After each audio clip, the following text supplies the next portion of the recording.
Depuis dimanche, beaucoup des Français qu'on a pu interroger, malgré vos explications, ne comprennent pas votre choix de dissoudre l'Assemblée nationale. Pour une raison simple, ils craignent, certains d'entre eux, que d'ici moins d'un mois, vous soyez le président qui, pour la première fois en France depuis 80 ans, donne les clés du pouvoir à l'extrême droite.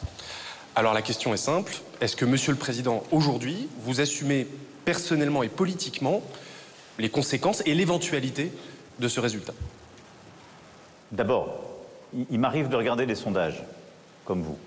Les sondages, depuis dimanche, indiquent plutôt que les 2/3 des Français, 2 Français sur 3, comme on aurait dit jadis, comprennent et veulent cette dissolution. Donc je ne partage pas cette interrogation, je reflète juste ce que beaucoup de vos confrères ont pu écrire ou révéler. Je pense que le retour au peuple, ça ne doit jamais être incompréhensible. C'est un principe démocratique. Ensuite, pour vous rassurer, je l'assume totalement puisque c'est un pouvoir constitutionnel qui revient au président de la République. Mais surtout, nous venons là déchirer l'hypocrisie et les malentendus qui étaient à l'œuvre. Comment voulez-vous, et que m'auriez-vous dit le jour d'après, si j'avais été devant vous, à l'issue de dimanche soir, avec 50% des Français qui votent aux extrêmes, en vous disant « on ne change rien, on continue ». Vous m'auriez dit « il est déconnecté, ce type ». D'ailleurs, nos compatriotes, dans les campagnes, les quartiers qui ont voté aux extrêmes, et qui ne croient pas bien souvent dans les idées des extrêmes, parce que ce n'est pas les idées du Rassemblement national qui ont encombré sa campagne européenne. Donc moi, je respecte tous nos compatriotes qui ont voté cela. Mais ils ont marqué une colère. Et il aurait dit, il ne nous a pas entendus une fois encore. Et c'est ça qui rend le pays, qui met le pays, si je puis dire, en danger. C'est ça qui aurait été irresponsable.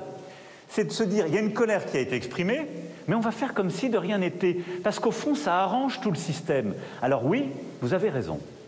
Si 2/3 des Français comprennent très bien la dissolution, et cette décision que j'ai prise, l'écrasante majorité du système politique ne l'aime pas. Parce qu'ils préfèrent l'ambiguïté. Mais je n'ai jamais été là pour protéger le système politique.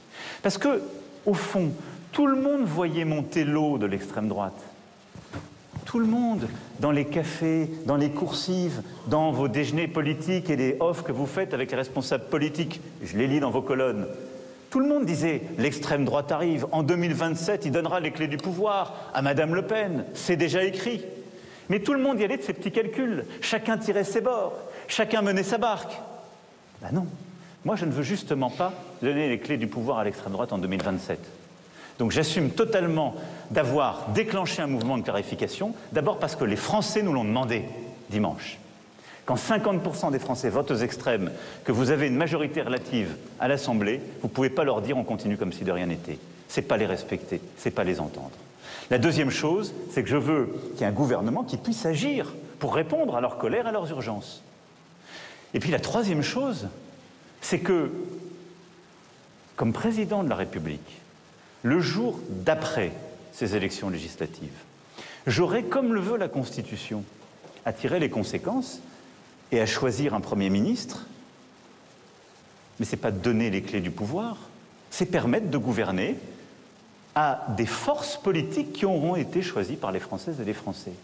Vous êtes tout de même des drôles à penser que ce serait forcément l'extrême droite ou les extrêmes, ou alors vous avez l'esprit de défaite répandu partout. Si les gens ont peur de cela, ben le sursaut c'est pour maintenant, c'est bien. Voilà, donc j'assume tout cela, parce que c'était tout cela qui était en train de se faire, sourdement.